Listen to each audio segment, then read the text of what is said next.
Julianne is just a treasure for ILR. She really makes everything that we do happen. So thank you so much.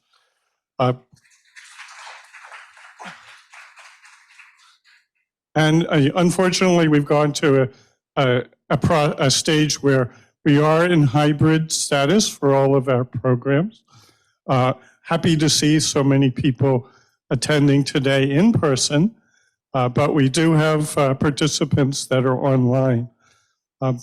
This is a class that focuses on many different issues over the six weeks, but two of them deal with Ukraine, and we're very happy to have Jerry Kirkpatrick returning to participate and lead some of ILR classes. And he's a longtime stalwart of Institute for Learning and Retirement, and we wore him out, but he's back. We're glad that he is. He has a lot to say about international affairs, international legal affairs, and particularly this part of the world. Presentation, but because of the uncertainties of COVID, Dick Martin was kind enough to record the program so that we would be sure to have it, regardless of how the COVID situation developed. So we're in the hybrid format, and that's great. And actually, you can see my apartment up on the screen. And so, as I said, who says you can't be at two places at once? So anyway, I'm happy to be in the Oak Room here and seeing so many people.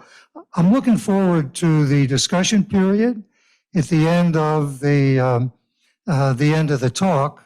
I'm hoping that we can have an interactive discussion, and there'll be questions, and I'll try to answer the questions as best I can. But we've got a lot of expertise in the room, so I'm really looking forward to the participation of so many familiar faces I see here that I know are very familiar with current events.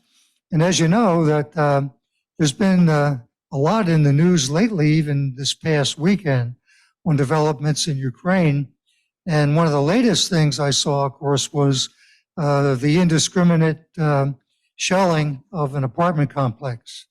That was the latest thing that we saw, and that's on the news. That was on the news this morning.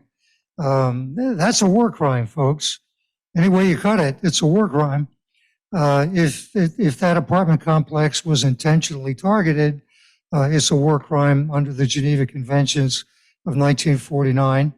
And if it wasn't, if it was just indiscriminate shelling, we'll just fire off these shots, and where they land, that's no better.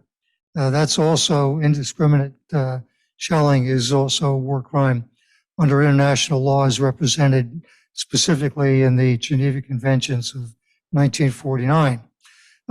This presentation focuses on Ukraine, of course, using Ukraine as a catalyst, but talking about aggression in a larger context. Why in 2022 are we dealing with aggression of this type? Something's wrong. Something is radically wrong. And in this presentation, we try to get at what went wrong. And then as we move on to next week, we'll talk about a possible fix, possible way to move forward to try to make the world a safer place. So with that, if we could go into the recording, Julianne, thank you.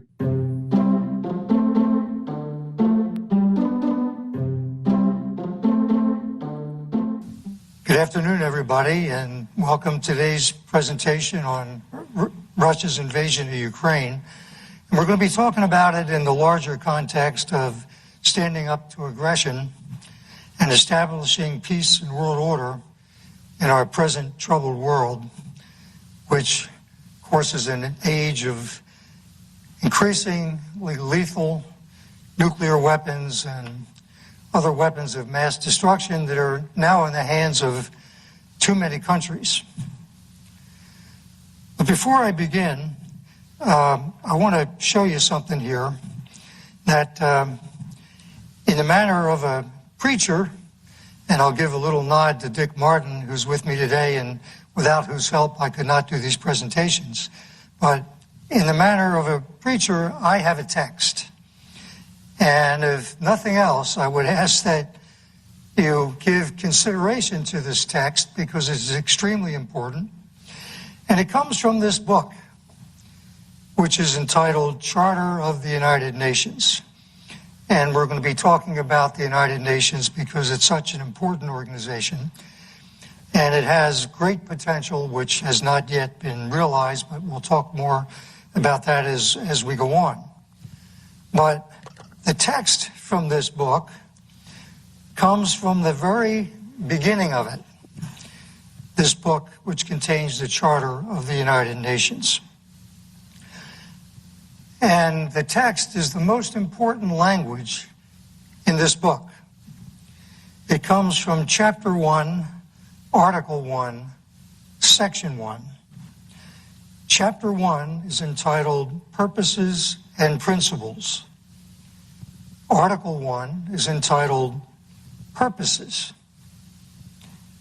And the first purpose of the United Nations is as follows: to maintain international peace and security, and to that end, take effective collective measures, including military measures when necessary, for the prevention and removal of threats to the peace and for the suppression of acts of aggression.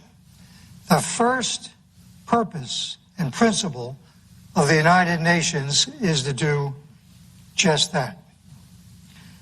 The United Nations was founded in 1945, and here we are in 2022, so how's it doing?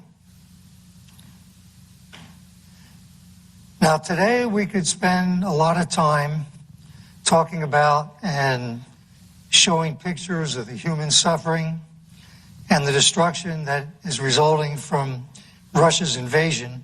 But we see this in the news, and we're all familiar with the graphic images of what aggression today looks like. So we're just going to show a few depictions of it and then go deeper into the concept of aggression and, importantly, perhaps most importantly, why it is so difficult for the community of nations to do much to deter it and stop it quickly when it occurred. Now, I just want to read something to you.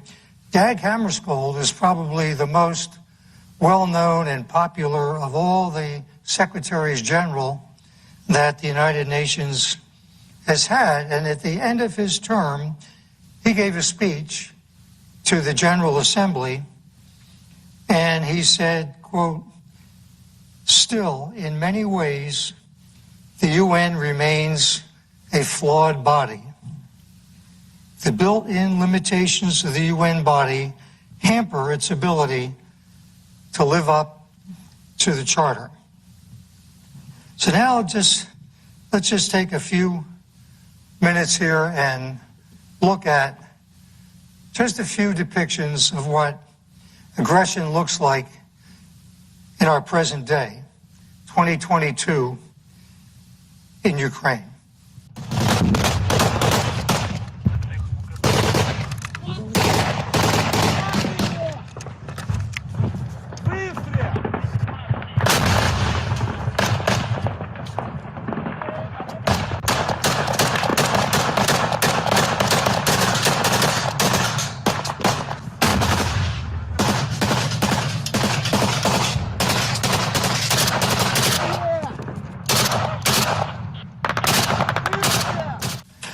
Today, you'll note that we are now in the 5th month of the war that Russia is waging in Ukraine. There's no end in sight, and there's no end to the human suffering that Russia's invasion has brought to an innocent civilian population in an advanced European country with victims as young as infants, older children, I should say, hospital patients, and the elderly. And in the midst of all this, the people of Ukraine have been extraordinarily heroic, and they're still being heroic as the news cycle in the U.S. and elsewhere in the West cuts back coverage on the crisis and moves on to events closer to home, such as the mass shootings that we saw over the 4th of July weekend and recent decisions of the Supreme Court, just examples of what some in the media are now calling Ukraine fatigue. So I suppose a diminishing coverage of this war is something to be expected. I guess it's in the nature of things, but it does not bode well for the people of Ukraine.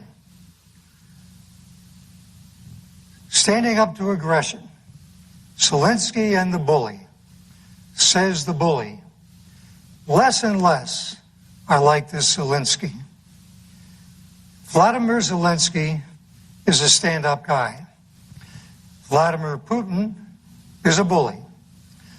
Bullies don't like those who stand up to them. Vladimir Putin does not like Vladimir Zelensky. Let's look at a little bit of history. 2008, Russia invades the Republic of Georgia. Says Putin, I'm invading your country. No one can stop me. There was no Zelensky.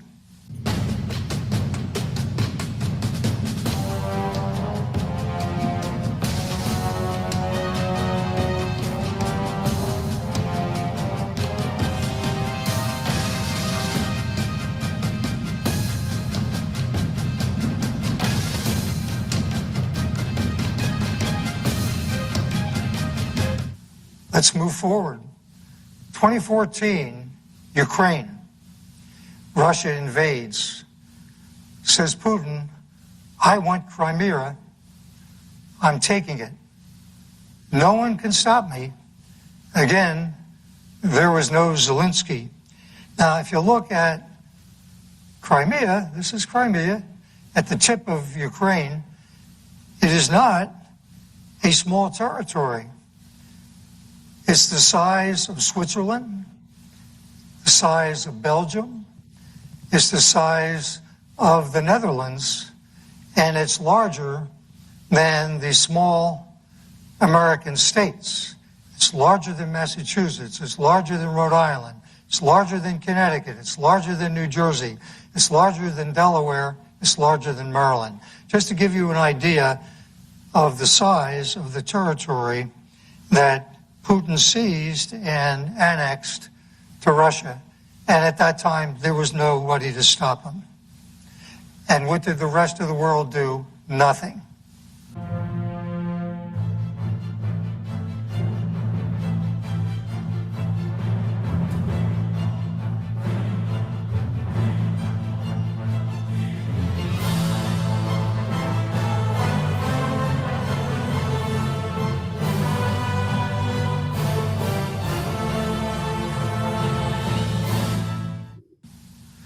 Let's fast forward to 2022, and again, Putin invades Ukraine. And he says, I'm destroying your country and I'm taking your land, and no one can stop me. But, no, you are not, says Zelensky. And then says Putin, who is this Zelensky? Less and less are like this Zelensky. And this is an interesting map because, again, here's the whole country of Ukraine, and you can see the size of Crimea.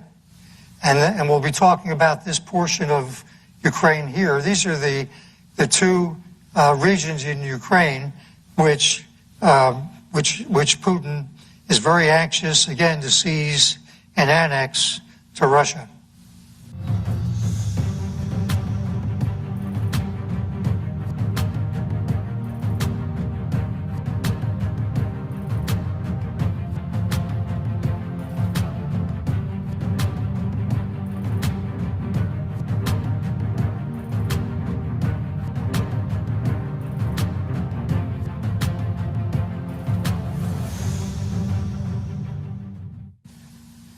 want to talk about sanctions for a few minutes because that has been the principal response of the West to Russia's invasions. Sanctions and the provision of defensive nuclear weapons, defensive weapons for Ukraine, not enough for Ukraine to achieve victory, but enough for Ukraine to mount at least a holding action, which we are seeing now into the 5th month of this invasion. But in reality, despite the sanctions, despite giving Ukraine certain limited defensive weapons, there's nobody standing up to Putin except Zelensky. It's the people of Ukraine that are doing all the fighting, all the dying, having their cities and towns destroyed, and the civilian population terrorized, and in too many cases, murdered, and even sometimes in their beds. And President Biden acknowledged the limitations of sanctions. He said, sanctions punish, but they do not deter. And we know that now, 5 months into this invasion. They have not deterred Putin one bit. They have not stopped one civilian casualty. He's right. They do not deter. They never have. And the problem with their punishment is that they punish indiscriminately. They hurt the good and the bad. So despite Zelensky's pleadings, despite Russia's continuing attacks that have killed and continue to kill innocent civilians, again, including children, hospital patients, the elderly, nobody is engaging in direct battle against Putin except Zelensky. And we want to focus in this presentation on why that is happening. Well, the answer is it's happening for a variety of reasons. Depending on the country involved, they'll tell you that their own particular national interests are not being directly affected, so, they can't do anything. And in some cases, they will tell you that they even have some respect for the bully. And in others, they have dependence on the bully. For example, for energy, for oil and gas. And that these dependencies and these other considerations are greater than their national interest in stopping Putin's destruction and the plunder of Ukraine, the weaker neighbor, and the murder of its population. So in short, they weigh their own national interest more heavily than they do in achieving world peace and order through the rule of law, because it all comes down to politics. It comes down to the will of the people. So what we're seeing now, though, is not the way it was supposed to be after World War II. I read to you the first purpose of the United Nations. The United Nations was established at the end of World War II, and its purpose was to establish a new system of world order that was going to guarantee the peace. And this new system of world order was put into place largely by the United States. But this new system hasn't worked. In modern times, peace and world order have been elusive, largely due to the ideological and political divisions among the major powers, principally the permanent members of the United Nations Security Council. Now, these are the same powers that were supposed to be keepers and enforcers of the peace. In the present conflict in Ukraine, action by the Security Council to confront the aggressor and suppress its invasion was blocked by the exercise of the permanent member veto by the aggressor itself. The aggressor itself was in a position to block any action against it by the Security Council. And if this isn't a compelling reason against a failed system, I don't know what it is. Because the idea behind the Security Council was that in the case of aggression or grave threats to the peace, the Security Council could rush in, call upon all the members of the United Nations to collectively take immediate action, including military action, to confront the aggressor and restore peace and order. Now, this was done in the case of Korea in 1950, and we'll be talking about that more later, and again in 1990 when Iraq invaded Kuwait. But this time is different, say the leaders of the community of nations, including President Biden and Anthony Blinken, his Secretary of State. We can't engage Russia directly because Russia has nuclear weapons, and Putin has threatened to use them if he himself feels threatened. So we're very limited in what we can do. And to that I say, really? This is a very disingenuous argument because, as Blinken himself noted, quote, things would be different if Ukraine were a member of NATO.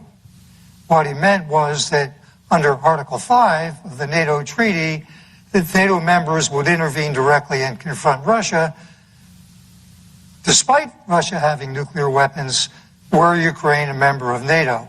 So they're hiding behind the lack of a specific treaty obligation, and in this case, it is simply not in keeping with the principles of the UN Charter, of which the United States was the principal architect.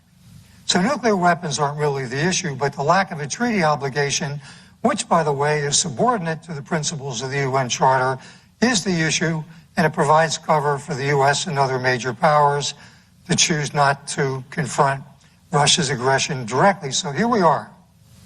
But here's the problem. With such thinking, we can never achieve the promise of the UN Charter, that is world peace. Never, because too many leaders and their foreign affairs pundits who advise them, and these are the same people that teach in universities, they work in the think tanks, and they publish in professional journals such as this.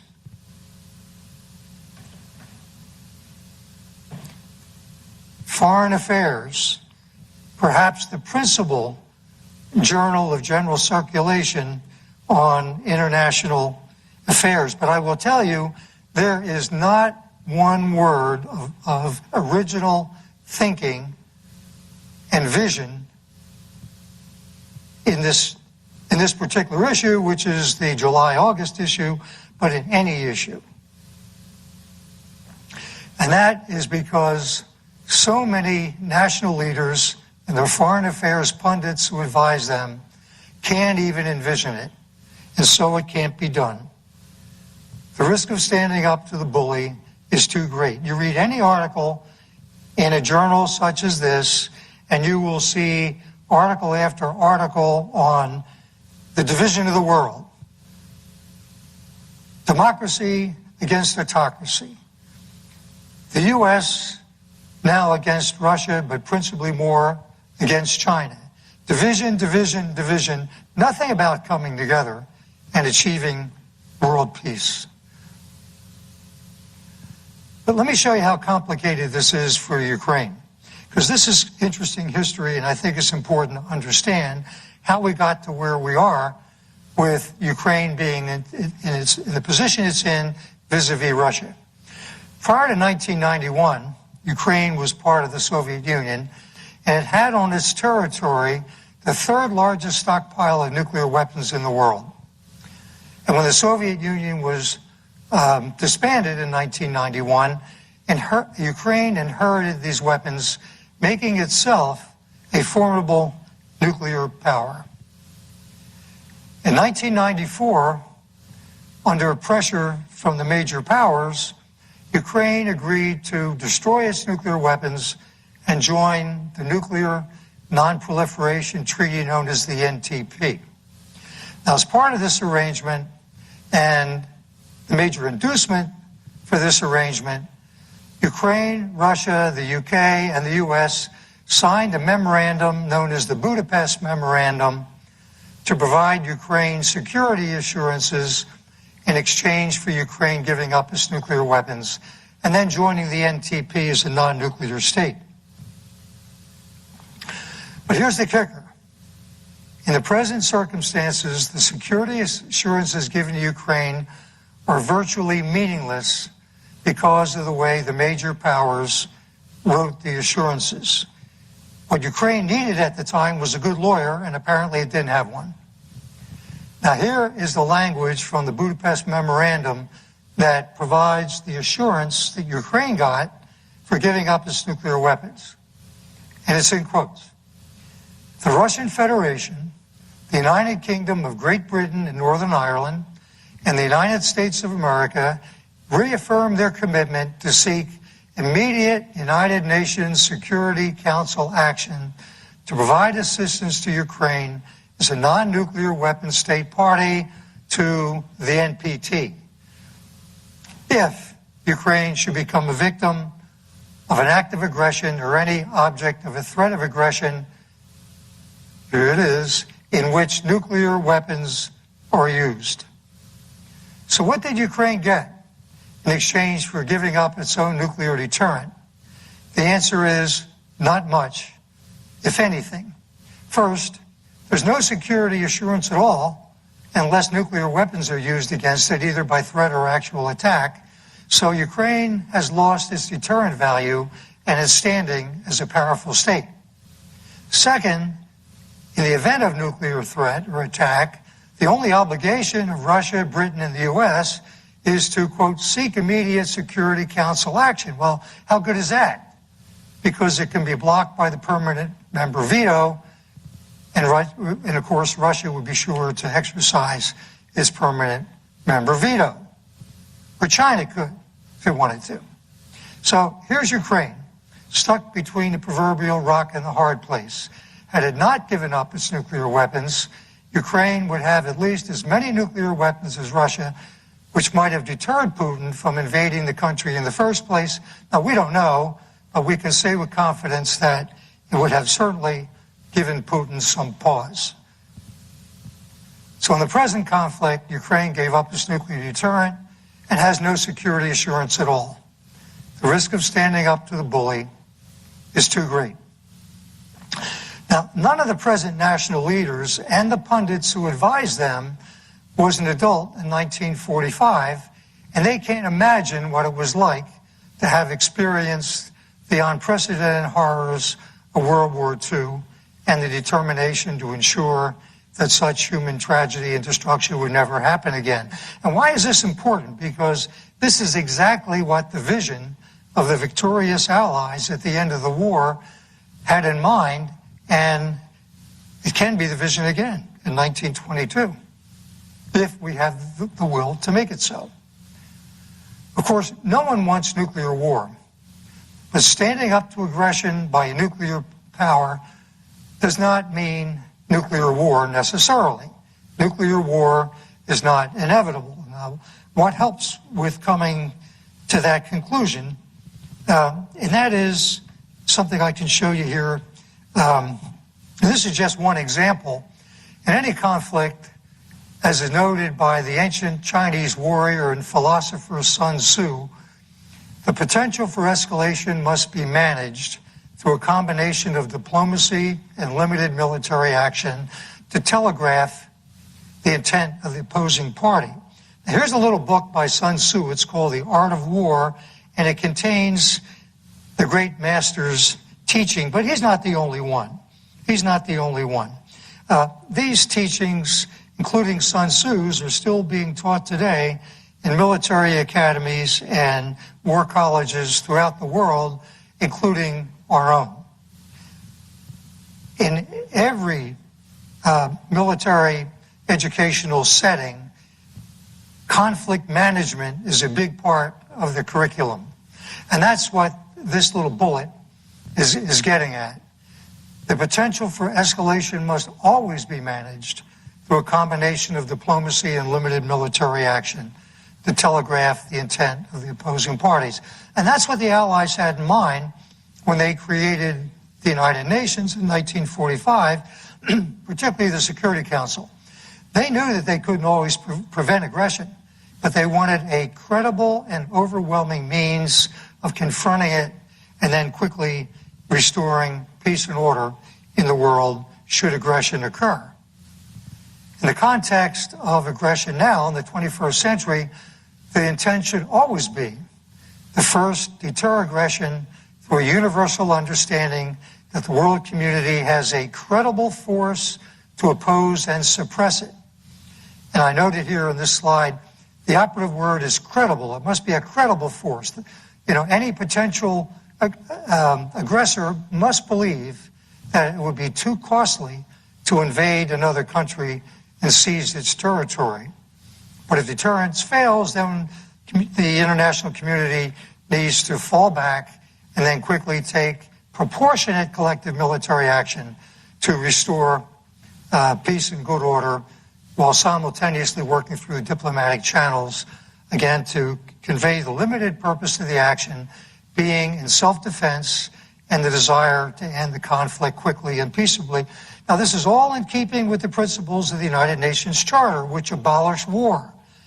You will not see the word war anywhere in the UN Charter. The UN Charter's focus is on aggression, bad, self-defense, good. It recognizes aggression as being something that needs to be confronted, and then provides, through recognition of the inherent right of nations to take individual and collective self-defense to suppress it. This is what the United Nations was established to do, and the Security Council in particular was supposed to enforce. So in the case of Ukraine, Zelensky should not have to stand up to the bully alone. That was the idea. That was the principle. That was the first purpose of the United Nations. But as the war in Ukraine wears on, we're beginning to see the detrimental effects spreading throughout the world in terms of economic destruction. It's estimated that the war alone will result in a decline of global gross domestic product of about 3%, and it's also produced the largest refugee crisis in Europe since World War II, and the political divisions which are growing. I saw an article this morning saying that meetings among the NATO powers are beginning to show some fracture, additional fracture. This is likely to go on because of supply chain disruptions with oil and gas, that Europe particularly depends upon Russia so much for its energy needs. At the recent meeting of the G7 in Germany this past month, these were the primary, considerations. How do we all stay together given the disruptive nature of the sanctions plus all these supply chain disruptions, and how long can we hold on? So, and that, of course, is all what Putin's hoping for. He's fighting a holding action, and he's hoping that the NATO initiatives against him will weaken. Russia's invasion of Ukraine shows the urgency for the world community to act in a united way.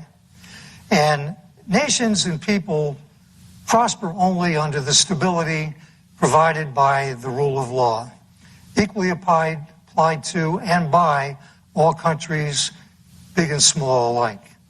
The alternative is world chaos, with violence, intimidation, insecurity, human suffering, occasioned by endless wars and violations of human rights. It's hard for a society of civilization to prosper when it's being constantly disrupted by war, by violence.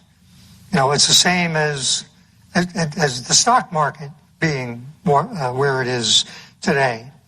How can you have a viable and growing stock market and a viable and growing economy when there exists a large degree of uncertainty and war and disruption and violence and all these things, intimidation, insecurity, contribute to the disruptions which cause the uncertainty, which cause problems with societies being able to function and thrive.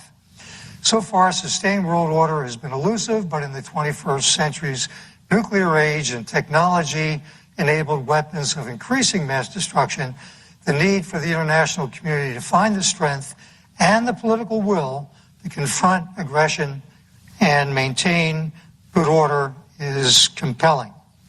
That goes without saying. But fortunately, both the UN Charter and customary international law provide a framework from which to begin, but only if the international community collectively has the will to use it. And that has been the problem. And for many reasons we noted, it has not. Now, the impetus for change is not likely to come from the major powers.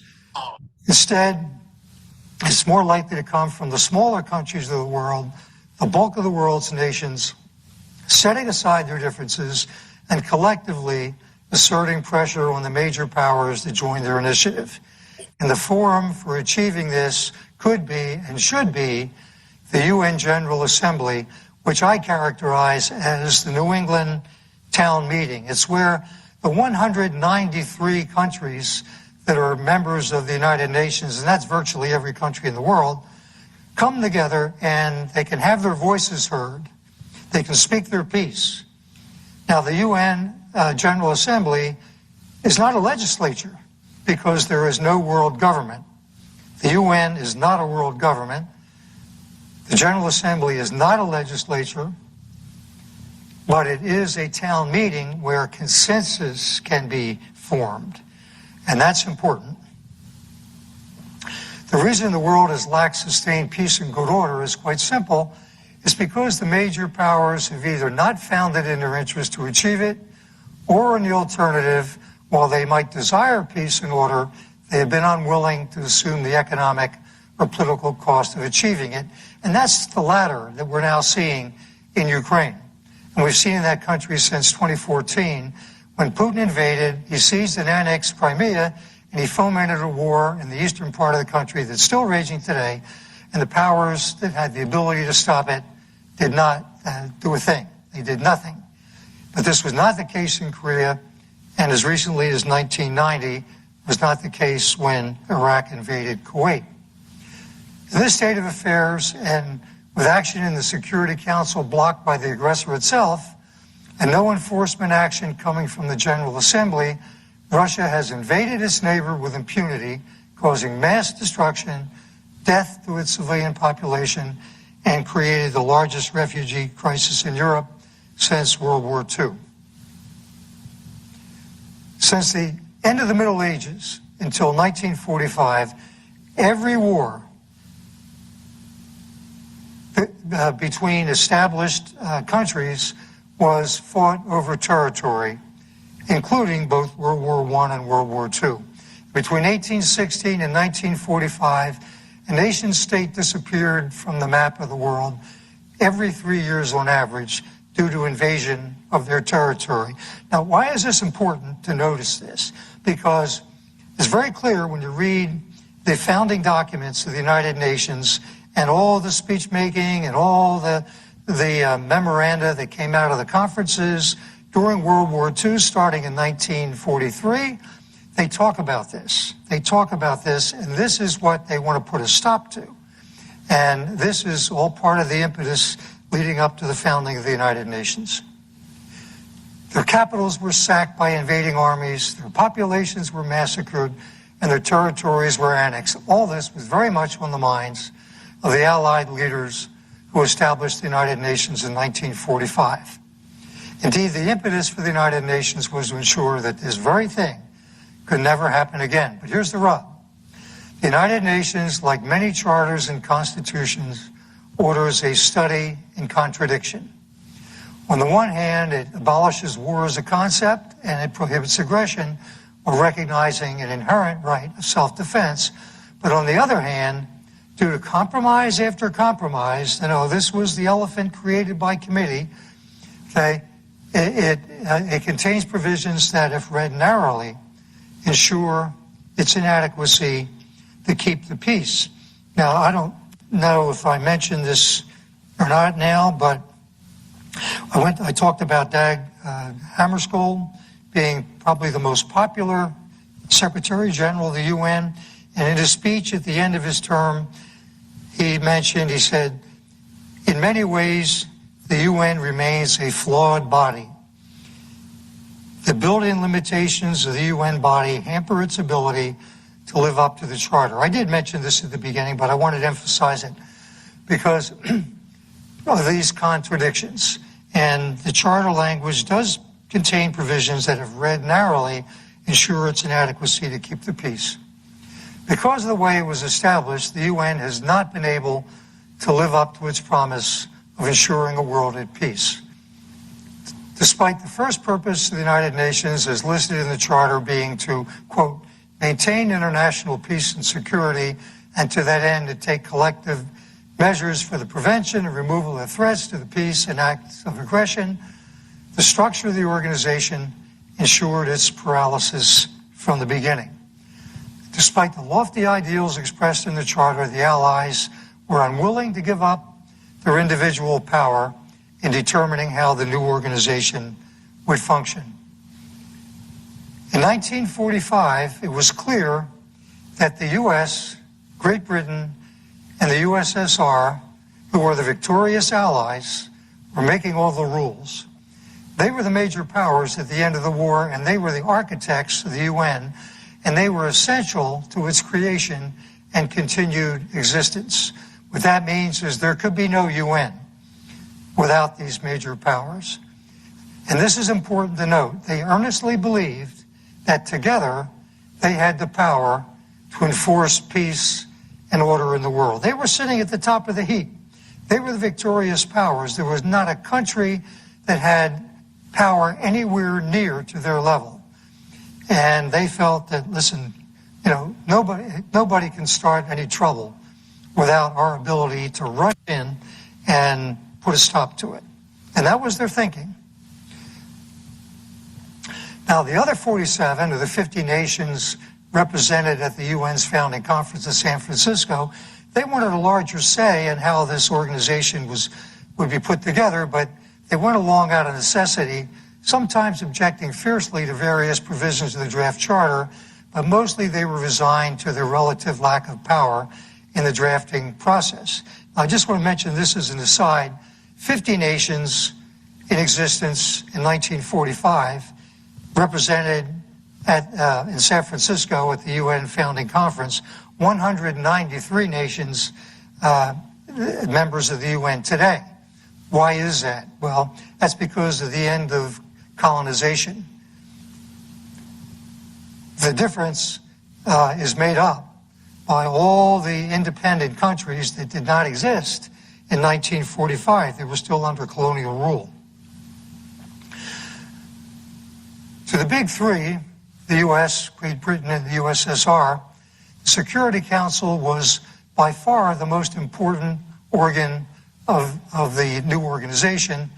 Why is that? Because, again, you have to go back to that first purpose to achieve good order and world peace. They were determined to control it. They were determined that they were going to control the Security Council, and they did so, or they provided for their doing so by establishing the permanent member veto. Now, there's some interesting history surrounding this development. The permanent member veto was insisted upon by Stalin as a condition for the USSR joining this new organization. Roosevelt was not in favor. He went along because he felt it was more important to get Stalin on board. So he said, yeah, you know, we'll concede on this. Churchill was more in line with Stalin, while Roosevelt felt that the more countries that became heavily invested in the Security Council, the better it would be for maintaining world peace. Churchill knew that the days of the British Empire were numbered. He knew that, you know, rule Britannia was coming to an end. And he did not want countries such as India, Malaysia, and Indonesia, which would be newly independent, to have important influence. He was a colonial kind of guy. He was not happy to see the looming end of the British Empire. But on the other hand, the U.S. was not interested in being a colonial power. In fact, the United States had promised the Philippines that at the end of the war, they would grant it independence, which they did on July 4th, 1946. So in the end, when the charter was finalized, the permanent member veto was in, but as we shall see, the charter contains a safety valve. And as we shall see, a strong argument can be made for collective military action, even apart from the charter, under customary international law.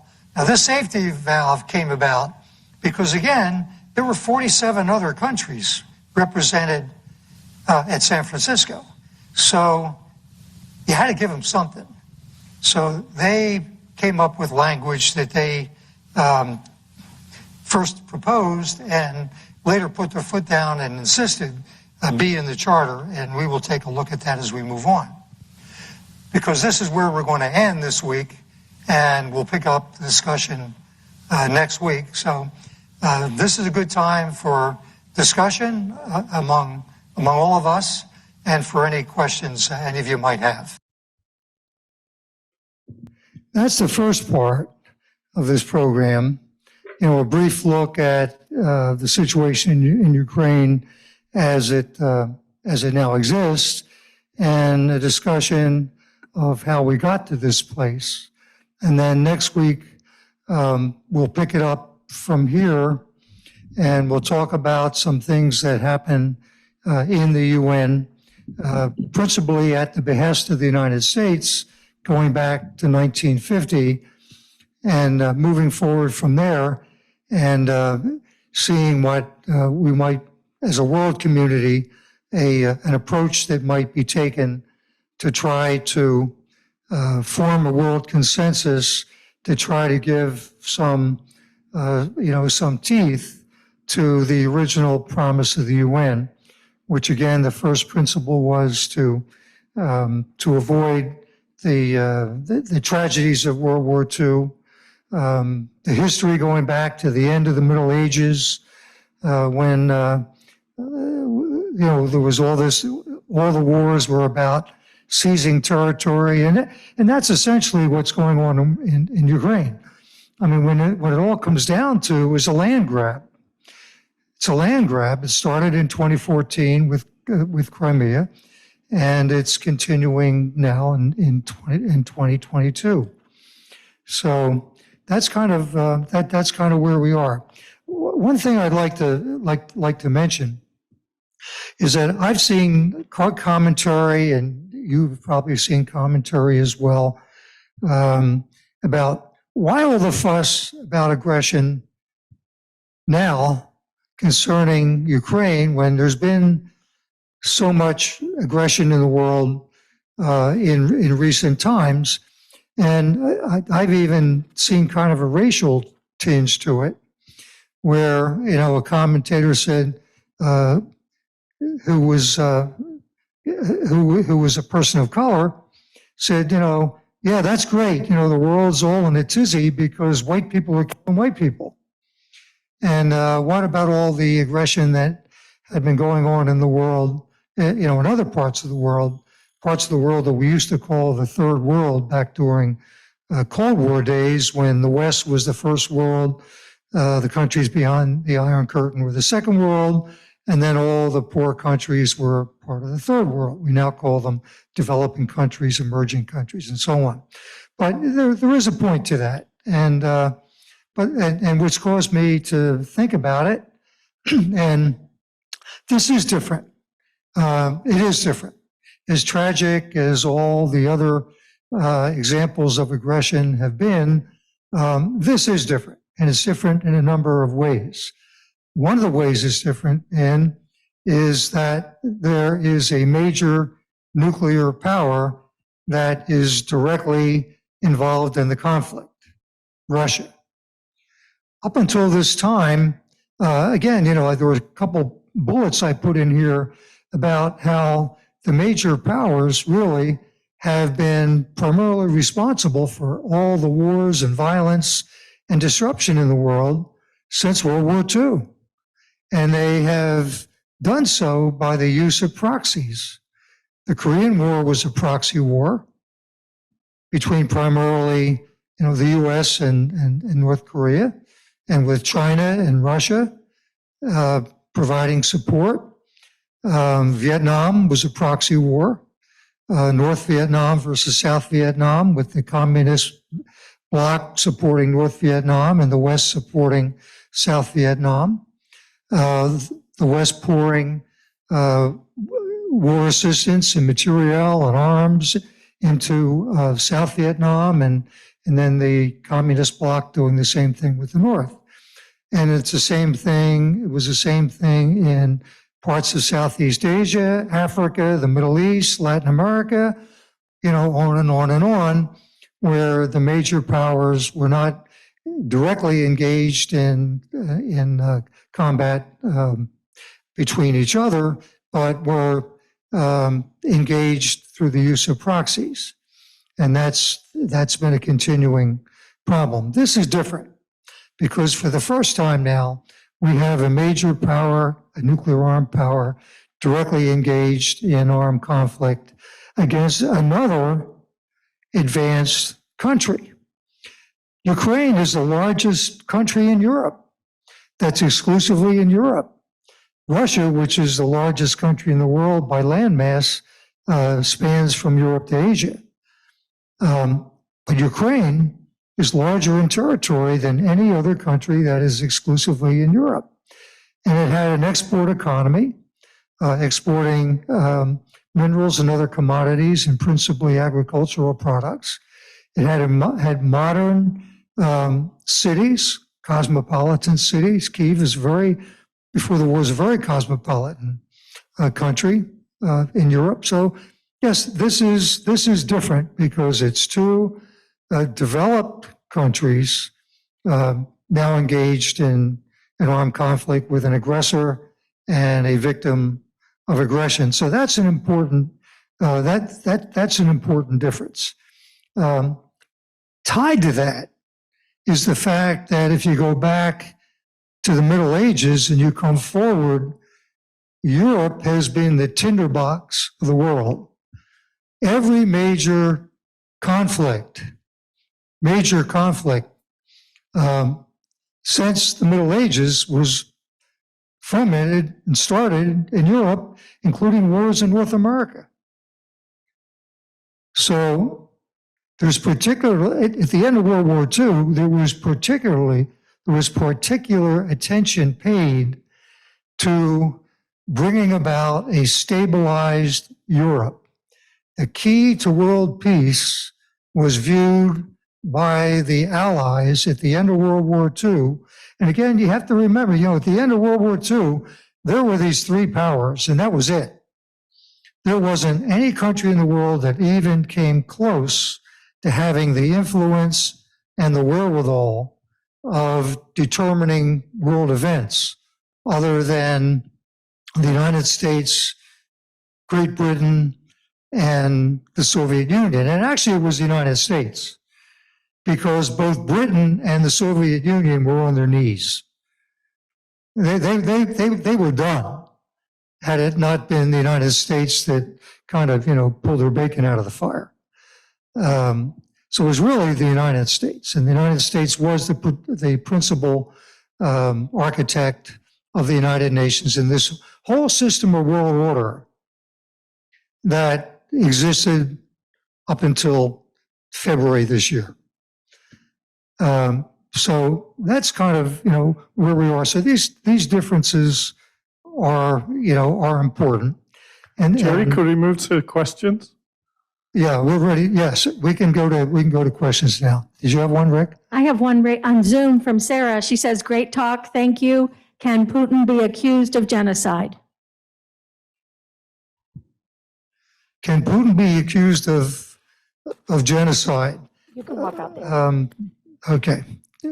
Julian said I can step out in front of the group here. Okay.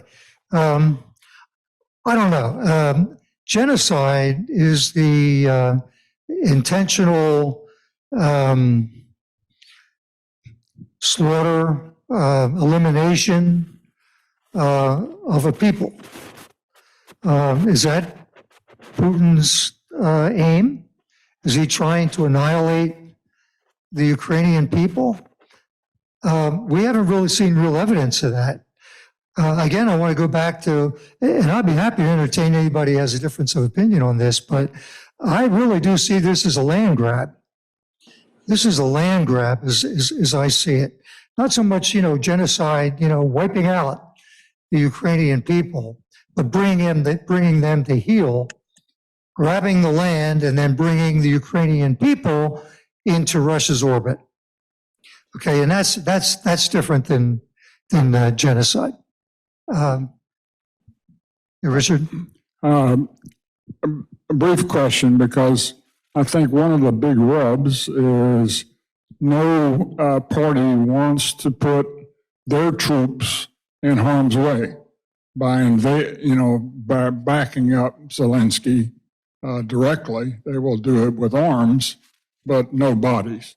So I don't remember their blue berets were very active earlier in the UN assembly, especially when there would be some uprisings in Africa, the UN, and they had a direct military group associated with the UN that managed these particular blue berets. So there was some evidence of past acceptance of a group of military people that represented the UN in the past. Why is that lost now? Okay, thank you, Richard. Did everybody hear his question? He's talking about, the blue berets. And that's because UN peacekeeping forces wear the blue beret to show that they are operating under UN auspices. There are UN peacekeeping forces today. There's a group called the something like it's a peacekeeping force in the Sinai that was established after the first Arab-Israeli War in 1967. And it's the UN force of peacekeepers and observers or something. And they are still active in the Sinai today. And there are peacekeeping forces in various countries in sub-Saharan Africa that are doing the same thing. But these are peacekeeping forces. Now, I'll get ahead of myself a little bit because we're going to be talking about this next week. But I just want to throw out there, the Uniting for Peace resolution is very, very important. It's going to be the backbone of our discussion next week. It's called Uniting for Peace, Uniting for Peace. And it was a revolution. It was a resolution that was enacted in the UN General Assembly at the behest of the United States back in 1950, when Korea was starting to bubble up and it became clear that something was going to happen. Something was going to happen on the Korean Peninsula. And so the U.S.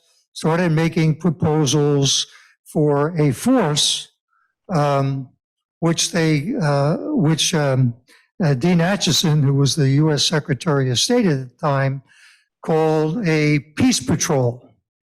And he wanted the UN to form a peace patrol. And he put forth that resolution, and it kind of, evolved into Uniting for Peace at over the very strong objection of the Soviet Union. But it was the General Assembly where there was no permanent member veto. And the resolution passed and Uniting for Peace was established.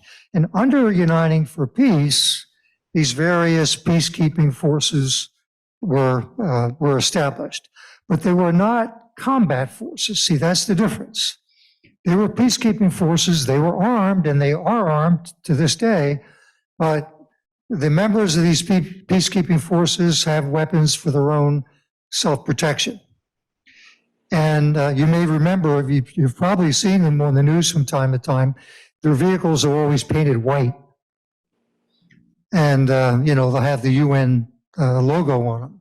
They're always painted white because they're not there as combatant forces. They're there as peacekeepers trying to keep the sides apart.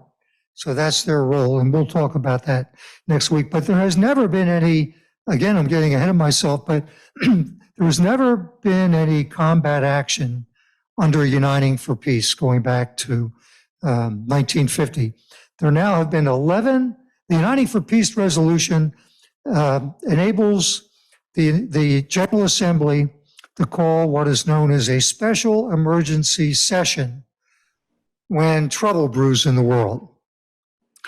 And there have been 10 emergency special sessions, with the first one being called for the Suez Crisis in 1956, and then now the 11th in February 2022 to discuss what was termed aggression against Ukraine. Okay. Yeah, that was another question. All right, we have one here. Izzy, go ahead on Zoom. Yeah, Jerry, thanks again for another excellent presentation. What I'm wondering about is the nuclear threat.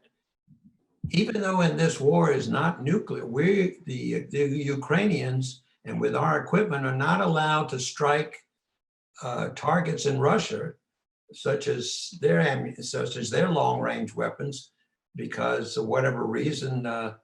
And I think some of the speculation is that Putin, if he starts to lose, will start a nuclear war, even if it means his own death, that he doesn't want the embarrassment of losing a war or whatever. So how do we get around actually being able to knock out their equipment without triggering a nuclear war, as some people are speculating? First of all, Izzy, it's good to see you. I haven't seen you in quite a while. You're looking good. So you're saying, how do you get around confronting Russia without starting a nuclear war? Yes, I think that people are speculating that if we go beyond, even in a non-nuclear war, attacking Russia's equipment in Russia, that's somehow is a rule that is not allowed, and that might trigger a nuclear war, and that Putin wouldn't care even if he lost and got killed, because he would be safe. If he lost this war, he wouldn't be able to save face, so he's willing to go all out. And so the threat is that we don't want to do too much and trigger Putin to go all out. Yeah, I think what is getting at is this whole escalation issue, and certainly it is a concern. I mean, nobody wants to start a nuclear war, but again, how can you ever achieve world peace if any country that has a nuclear weapon, and now there are many countries now that have nuclear weapons, including India and Pakistan, for example, okay, have nuclear weapons. How can there ever be world peace if you cannot stand up to them? That means any country can simply hold up a nuclear weapon and say, I can do anything I want and you can't stop me. That is an untenable situation. So I think you have to get past that. You have to get past that in your thinking, and you have to look, I think, broadly, deeply and broadly at the same time, in the sense that what would Russia gain by starting a nuclear war? It would mean the end of Russia. It could likely mean the end of the world. I mean, is that what you do? You go from, for example, what we're seeing now in Ukraine to total world annihilation? And you go just like that? Is that likely how things are to play out? Because if that's the case, and the world community believes that that's the case, then there's no hope. There is simply no hope. But again, going back to the earliest recorded conflicts between parties, even in what we would now call primitive societies, there has always been this concept of conflict management, managing the conflict. I mean, no military commander just, committed all his forces, at once. I mean, it was all conflict, armed conflict, hostile conflict has always been a managed affair. And it has to be now, or there's simply no hope.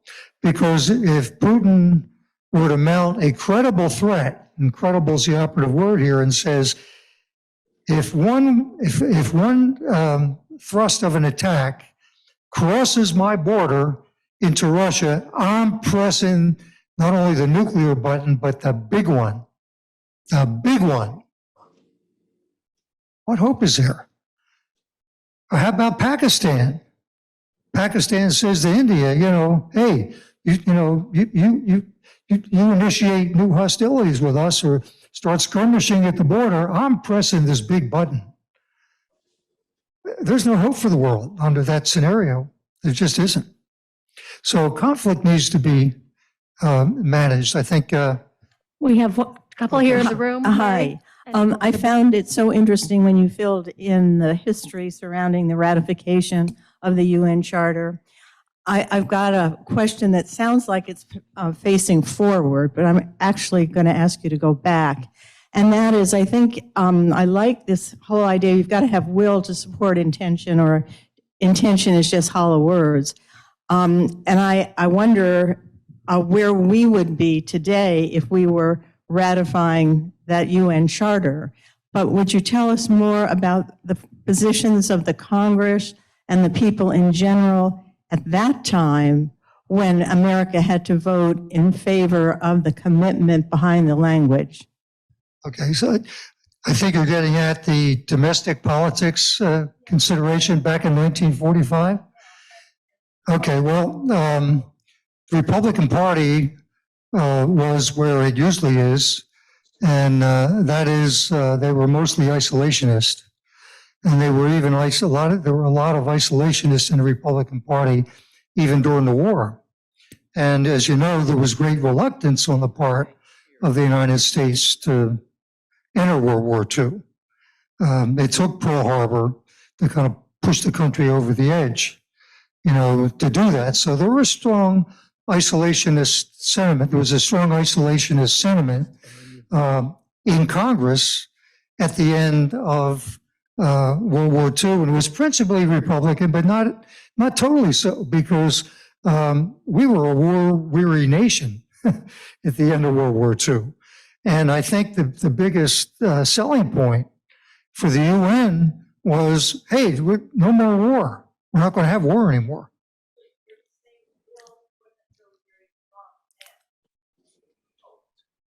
It was a hope. Well, yes, it was. Yes, it was a hope, but there was some strength behind it because, again, you had the big three.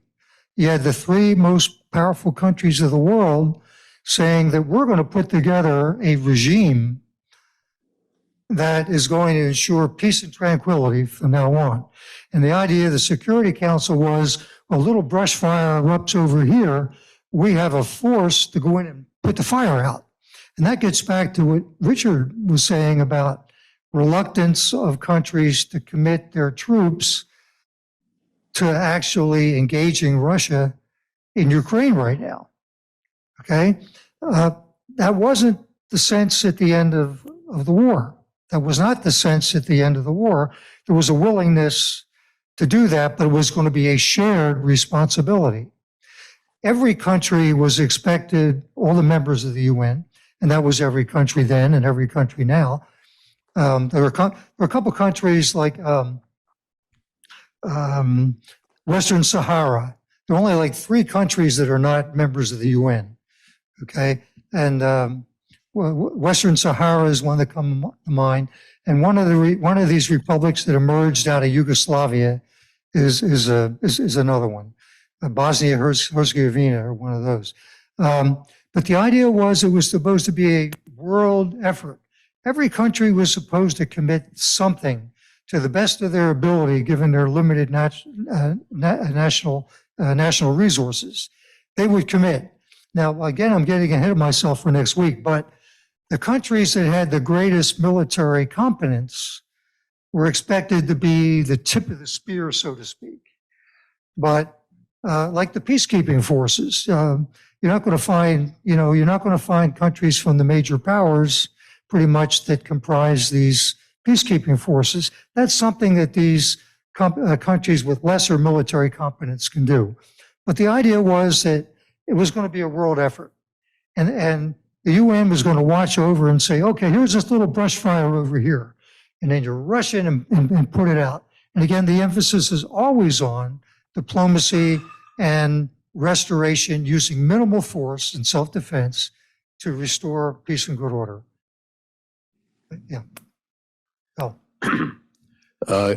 Again, thanks very much, Jerry. I'd like to add my thanks to everyone else's. Always enjoy your insightful international views like this. My question is this. What prevents the UN from calling an emergency special session and saying, enough, this is done? Ukrainian airspace is closed. Any Russian plane coming in will be shot down. Russia will get out. We're done. And in particular, what I want to know is, what effect does the permanent member veto have on that?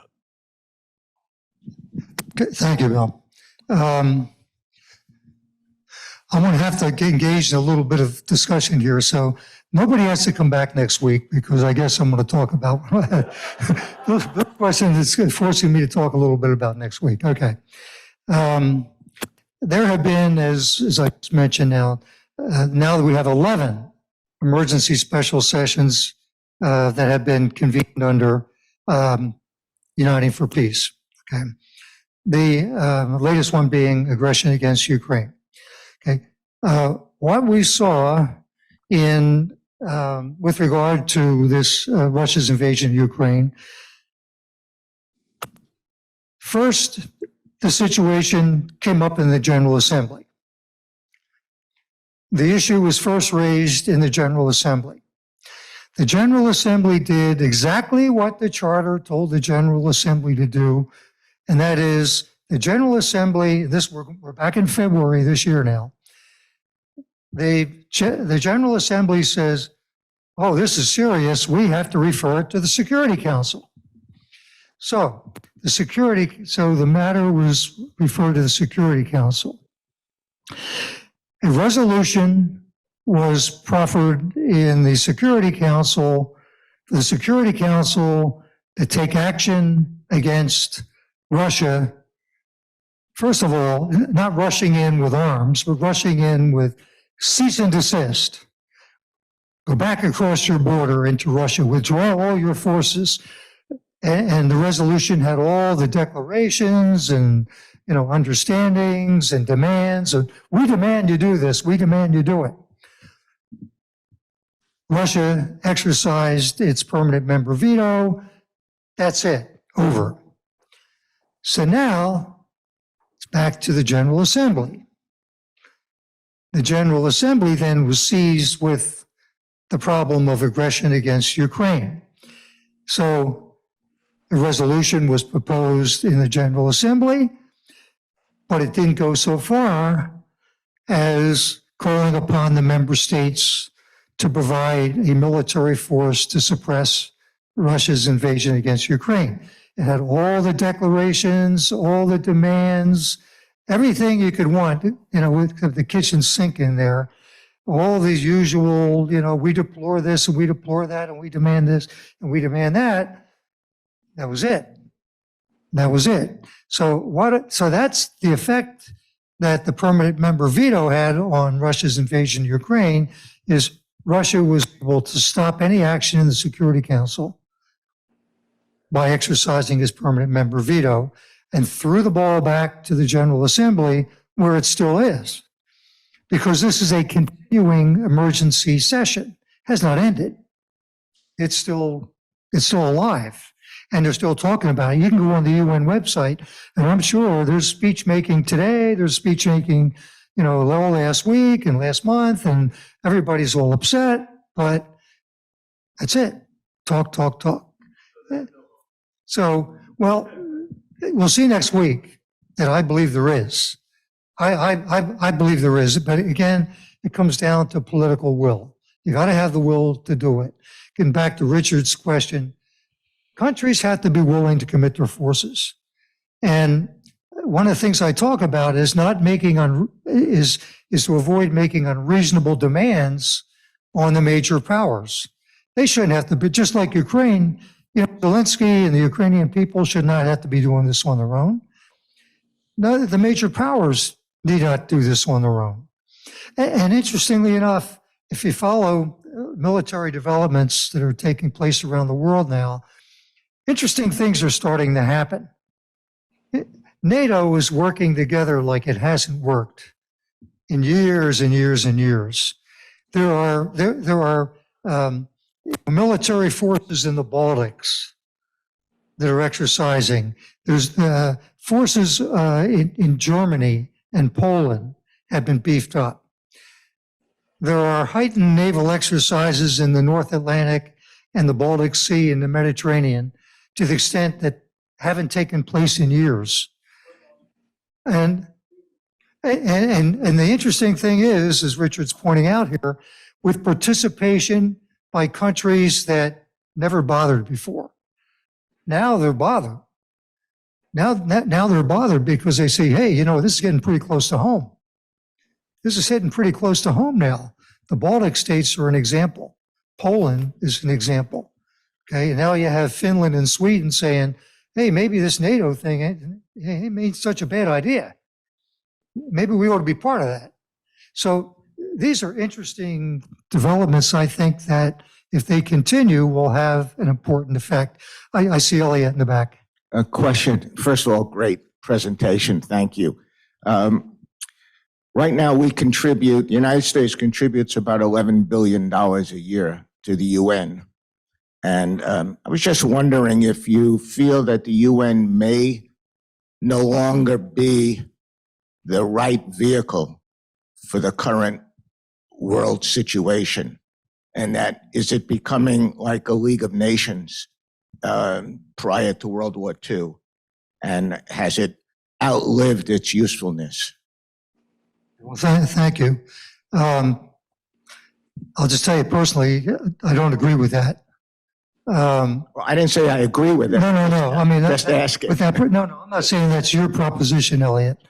I'm saying that proposition is out there, and it has been out there. It's been out there principally in the U.S. Probably since the founding of the United Nations. But I think it's an extremely important organization because it is the only forum for the 193 nations of the world that come together.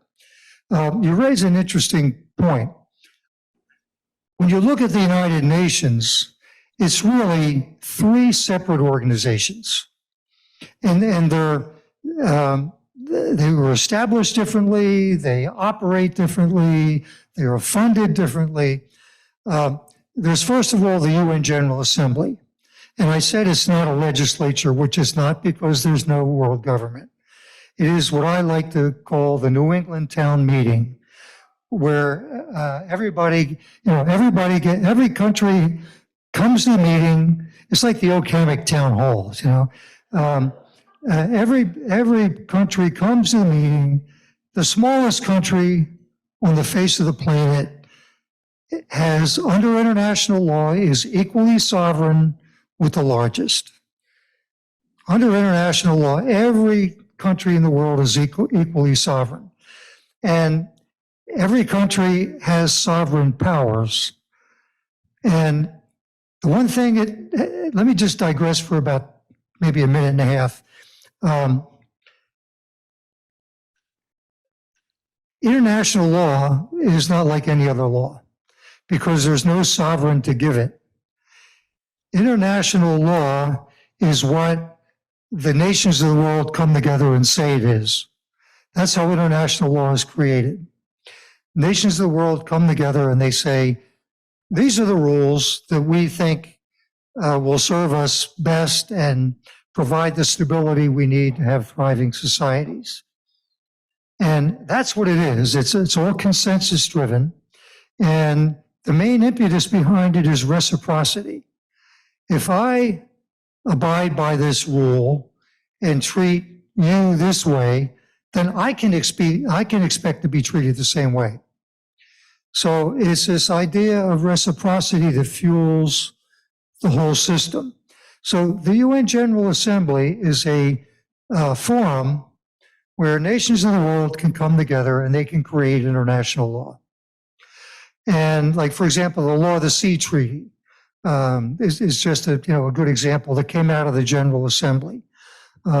Laws or the postal regulations. You can go to the post office if you're on 34th Street and you can present a package over there and have it delivered in Zimbabwe.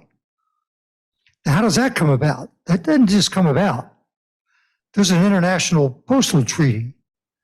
Okay, or you get on an airplane and you're going to be handed off, say on an international flight around the world or across the world, you're going to be handed off from controller to controller to controller to controller until you reach your destination. And guess what? Every one of those controllers is going to be speaking English. And every international air crew is going to be speaking English. Why? Because of the Civil Aviation Treaty. That didn't just come about.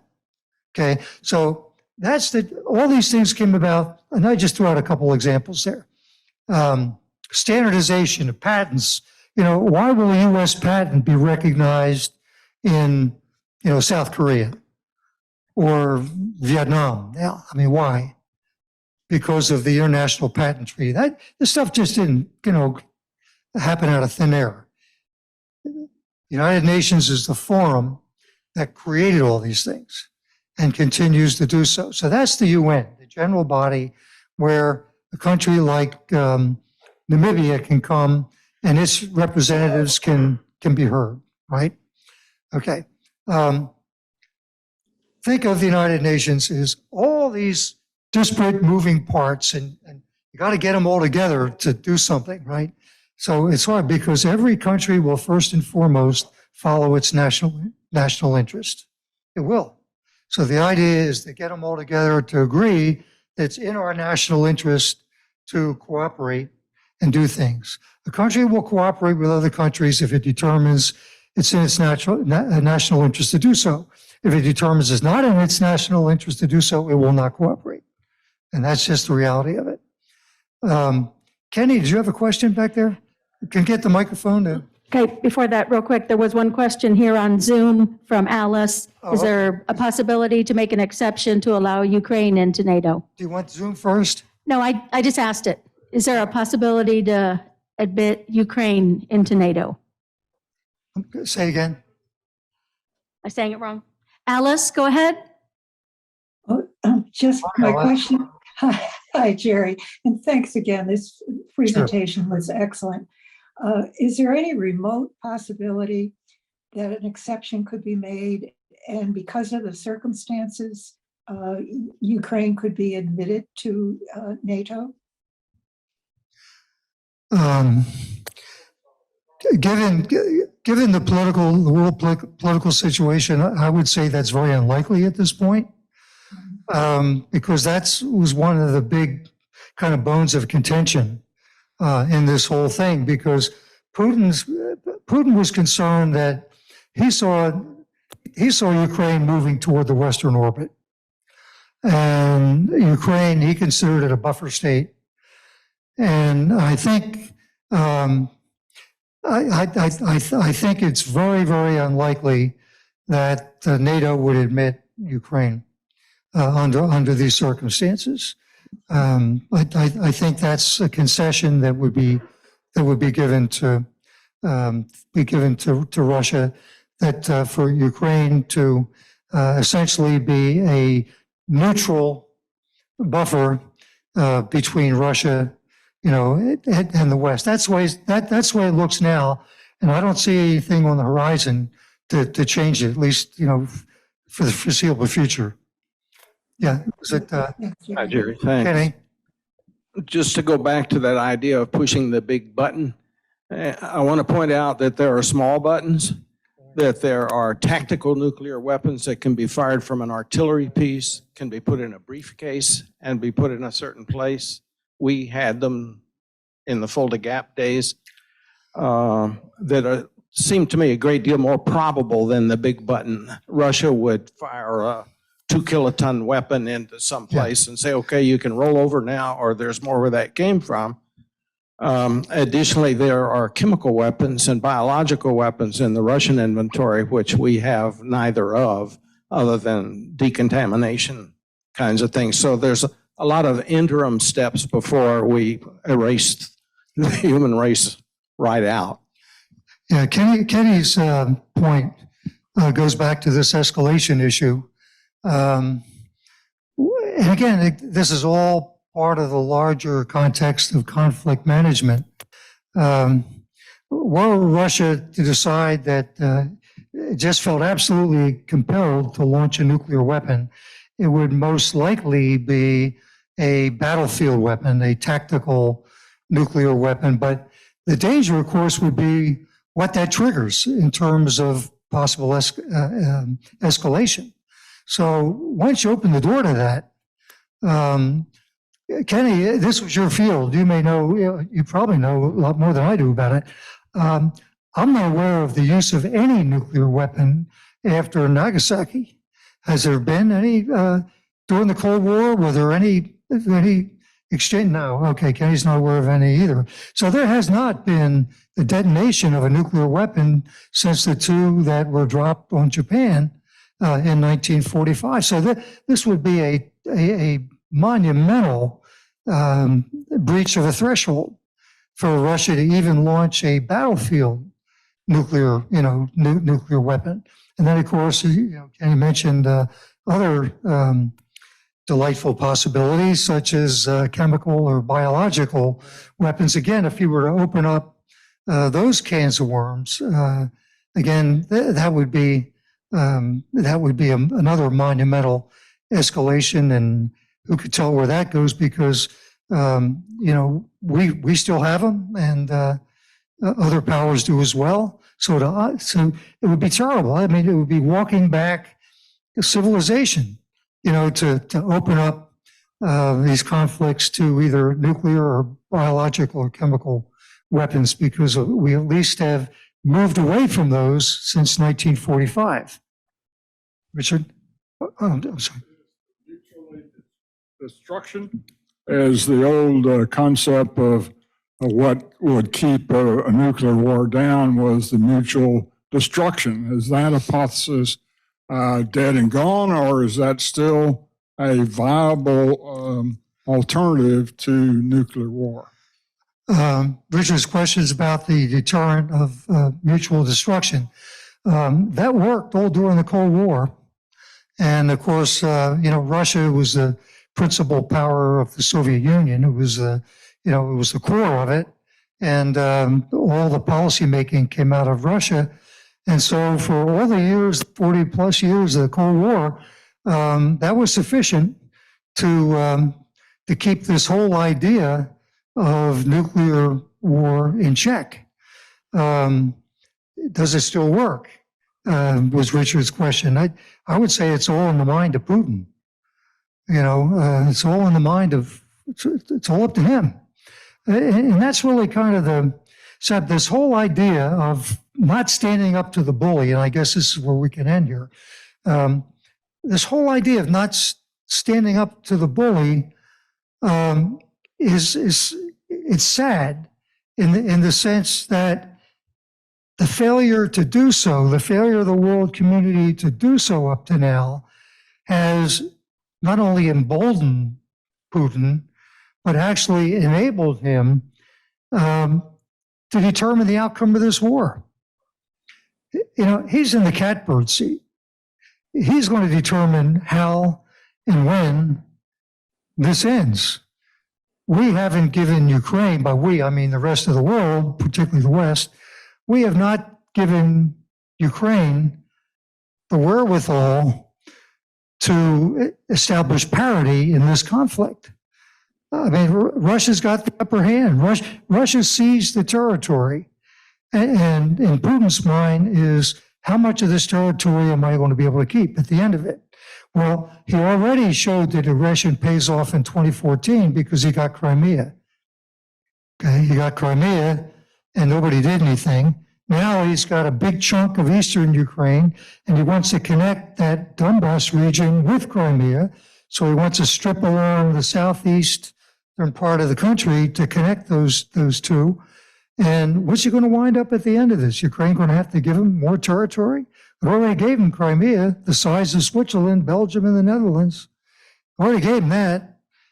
So yeah, aggression pays, and he's in the driver's seat. So I guess on that note, we can end, and I want to thank you all very much for your participation. And Jerry's coming back next week. Please save any questions that you have for today for next week. And I'm sure you'll have more next week as well.